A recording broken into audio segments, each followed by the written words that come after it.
The first step to cut down on unwanted allergens is to remove clutter. Why? Because clutter makes it so much harder to clean surface areas, and it traps in dirt, dust, dead bugs, you name it.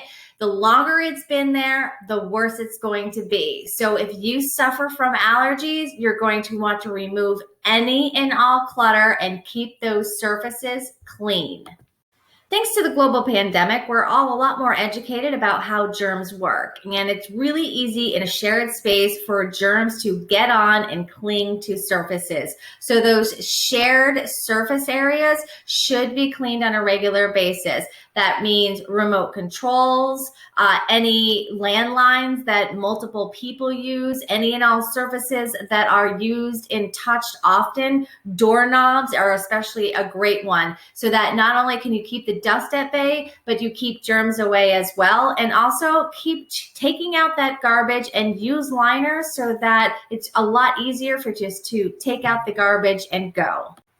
Carpeting and furniture that is made from fabric don't really work well if you suffer from allergies. They're actually going to contribute greatly because it is so much easier for dirt, dust, and grime to get caught in those fabrics and stuck there. It can become next to impossible to get out certain things from carpeting and or certain fabrics. So it makes a lot more sense for you to stick to furniture that is made from leather and woods, and for flooring, vinyl, marble, wood, anything other than carpeting is going to work great. You're going to be able to see the dirt and dust and grime and make sure that you are getting all of it when you do clean up. Windows can actually be problematic because they can be holding a lot more dust than you even realize. So number one, make sure that your window is always clean so that not only can you look outside and enjoy the beautiful view, but also your allergies don't get upset. The other thing is window treatments.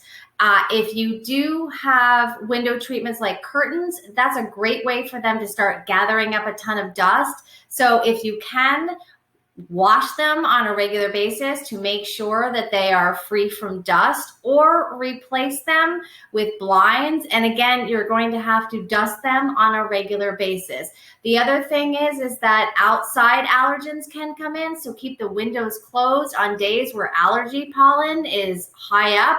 And you might also want to invest in an air purifying machine, which you might want to put near your window to not only combat the stuff coming in, but also the stuff that's in your home.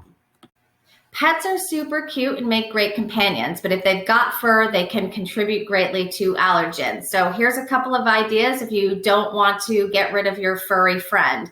You can groom them often so that they don't have as much dirt and fur coming out.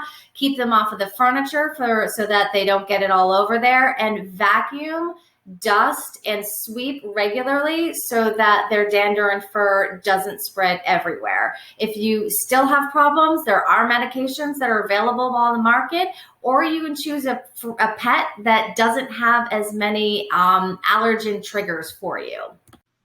Like the information I'm sharing? Great. Like and follow for more fun tips. Do you like the information I'm sharing so much that you want to take control of your home and get it looking and functioning better than you ever have before? Follow the link below and you'll find a great new course that allows you to do just that at your own time and your own pace.